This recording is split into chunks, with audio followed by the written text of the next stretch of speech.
N'abatuye mu kagari ka Nkamba mu murenge wa Ruramira akarere ka Kayonza bagaragaza ko ubujura bumaze gufata indi ntera mu gace batuyemo ku buryo banavuga ko hari abibwa ku manywa y'ihangu. Ubu bujura bukaba bubateye impungenge nk'uko bivugwa n'aba baturage. Amagufi babajujubije ku buryo iki kibazo kidakemutse nta terambere bageraho, dore ko ubworozi bw'amatungo magufi bufatiye runini aba baturage mu mibereho yabo.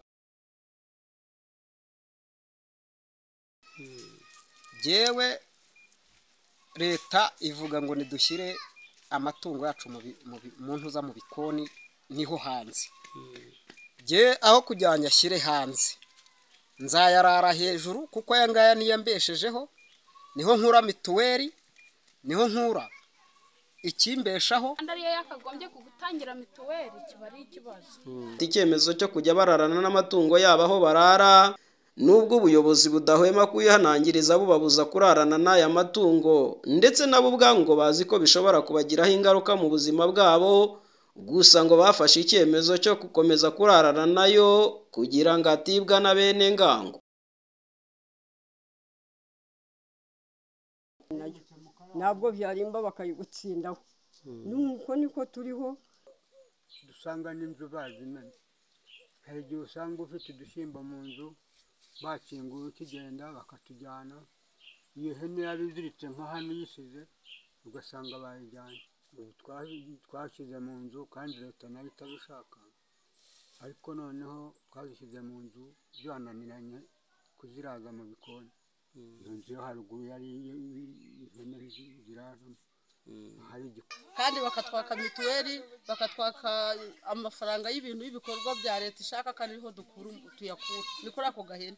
Ntago nayishyira hanze wenda bazajya ku Rwose nzarara nayo mpaka.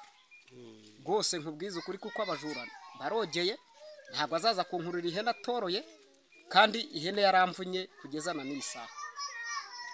Shaho gufatanya n'izindi nzego guhashya abakora ubu bujura, ndetse ngo bakareka no kurarana n'aya matungo, ahubwo bagafatanya n'inzego zishinzwe kubacungira umutekano gukaza umutekano n'amarondo, nk'uko bigarukwaho na Bisangwa Emmanuel, umunyamabanga nshingwabikorwa w'umurenge wa Ruramira.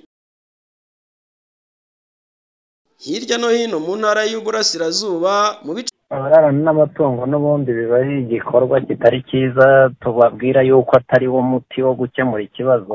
Kuko iyo afashe umwanzuro nk'uwo kuvuga ngo yararana n'itungo, haba habayeho kwirengagiza ko hari izindi ngaruka nanone zishobora kumutera by'uburwayi cyangwa by'ibindi bibazo nyine bikomoka ku mwanda biturutse kuri ayo matungo yararanye. Ubutumwa rero dutanga ni uko nyine utaba ari wo muti bafata, ahubwo hamwe n'ubufatanye n'inzego uko ziba zaratowe kuva mu isibo mu mudugudu, tugomba gufatanya tugakora uburinzi, tugakora amarondo, tugahana babifatiwemo mu buryo bukurikije amategeko kugira ngo wenda iyo ngeso icike burundu, ariko kidakemujwe kuba hari ukuvuga ngo umuntu yahisha itungo mu nzu ye kugira ngo ritibwe.